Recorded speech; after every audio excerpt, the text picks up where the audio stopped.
মাত্র 19 বছর বয়সে আমার ডিভোর্স হয়ে যায়। আমার বিয়ে হয়েছিল আমার পছন্দ অনুযায়ী, সংসারও টিকেছিল 1.5 বছর। আমাদের একটা ছেলে সন্তানও আছে, ওর বয়স 1 বছর। আমার স্বামীর স্বভাব চরিত্র বেশ ভালোই ছিল, শুধু একটু জেদি।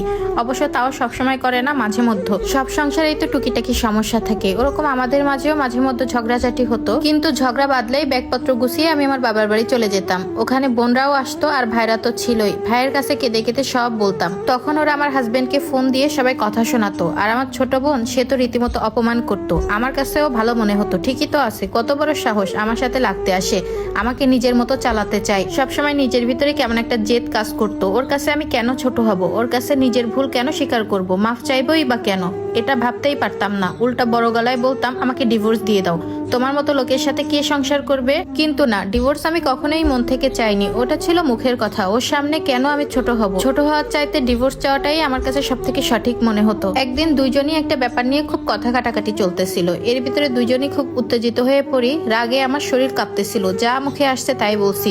তুই তোকারি, গালিগালাজ, অপমান কিচ্ছু বাদ যায়নি। এক পর্যায়ে সহ্যের বাঁধ ভেঙে যাওয়ায় আমার গায়ে হাত তুললো। এর আগে কিংবা পরে কখনোই আমার গায়ে হাত তোলেনি, কিন্তু ওই একটা থাপ্পড় ওটাই যথেষ্ট ছিল। যে কথা সেই কাজ, আমি বাপের বাড়ি চলে গেলাম। আর হ্যাঁ, বরাবরের মতো ওখানে যে এবারও নিজের দোষটা না বলে খালি ওর দিকটাই বললাম। সব কথা শোনার পর আমার পরিবার বলল, এমন ছেলের সাথে সংসার করার কোনো দরকার নাই, তুমি মামলা ঠুকে দাও। আমিও সবার পরামর্শ অনুযায়ী আমার হাজবেন্ডের নামে নারী নির্যাতনের মামলা দিয়ে দিলাম। তার কিছুদিন পরেই পুলিশ তাকে ধরে নিয়ে গেল। আমার হাজবেন্ডের বাসা থেকে মুরব্বীরা এসে বারবার আমাকে হাত জোর করতে লাগলো আমি যেন তাদের ছেলের নামের মামলাটা তুলে নিই এবং আমি যেন তাদের বাসায় চলে যাই। তবে ভেতরে ভেতরে আমিও চিন্তা করতাম, আমার স্বামী কি আসলেই জালেম? ও কি কোনোদিন নিজ থেকে আমার গায়ে হাত তুলেছে?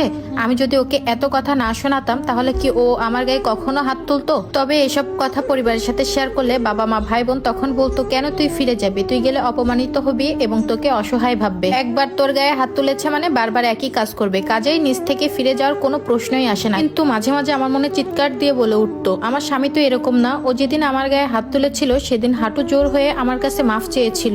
এসব ভেবে আমি ওর নামে মামলা তুলে নিলাম, তবে ওর কাছে ফেরত গেলাম না। কিছুদিন পর দুই পরিবারের সালিশ বিচার হওয়ার পর সব দোষ ওর নামেই দিলাম এবং ও মাথা পেতে নিল। তারপর আবারও সংসার শুরু করলাম। বেশ কয়েক মাস ভালো ছিল। এর মাঝে আবার কি একটা ব্যাপার নিয়ে আমাদের ভিতরে তুমুল ঝগড়া। তো যেই কথা শেষ কাজ, আবারও ব্যাগপত্র গুছিয়ে বাবার বাড়িতে চলে গেলাম। বাবার বাড়িতে আসার পর শুনলাম আমার হাজবেন্ড নাকি খুব অসুস্থ। তখন আমি চলে যেতে চাইলাম, তখন আমার পরিবার বলল, এভাবে ঝগড়া করে একা একা গেলে এটা ভালো দেখায় না। আর আমার বোনদের কথা ছিল, ওইসব অসুস্থ টসুস্থ কোনো কিছুই না, সবকিছু বাহানা। আমরা চাচ্ছিলাম ওই পক্ষ থেকে কিছু আত্মীয় স্বজন এসে তার ছেলের ভুল স্বীকার করে আমার হাতে পায়ে ধরে নিয়ে যাক, কিন্তু কেউ আসলো না। কিছুদিন পর ও আমাকে ডিভোর্স লেটার পাঠিয়ে দিল। ডিভোর্স লেটার দেখে আমার পরিবার অনেক ক্ষেপে গেল। এমনিতে তাদের মেয়েকে রেখেছে অনেক কষ্টে, তার উপর আবার ডিভোর্স পাঠায়, কত বড় সাহস। ওর সব ভুলগুলো আমার চোখের সামনে ভাসতে লাগলো। মা বাবা ভাই বোন সবাই মনে করিয়ে দিল, ওই হলো সেই ছেলে যে তোর গায়ে কিনা হাত তুলেছিল। আমার ভেতরে প্রতিশোধের একটা নেশা চলে আসলো। ঠিকই তো, ওই ছেলে আমাকে এত কষ্ট দিয়েছে, ওর সাথে থাকতে কে চায়? ওকে আমি ডিভোর্স দিয়েই দিব, এমন ফালতু ছেলের সাথে আমি সংসার করব না।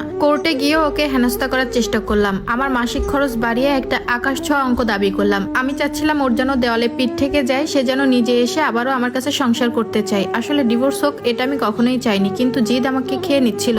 আগ বাড়িয়ে ওকে ডিভোর্স তুলে নিতে বলা আমার পক্ষে অসম্ভব ছিল। ওর কাছে ছোট হওয়া আমি কখনোই মানতে পারিনি। কিন্তু আশ্চর্য ব্যাপার, ও আমার আকাশ ছোঁয়া সমস্ত দাবি মেনে নিল। আমাদের ছেলেকে আমি পেয়ে গেলাম, ভরণ পোষণ, মাসিক খরচ, ওর সম্পত্তির সবকিছুই আমিই পেলাম।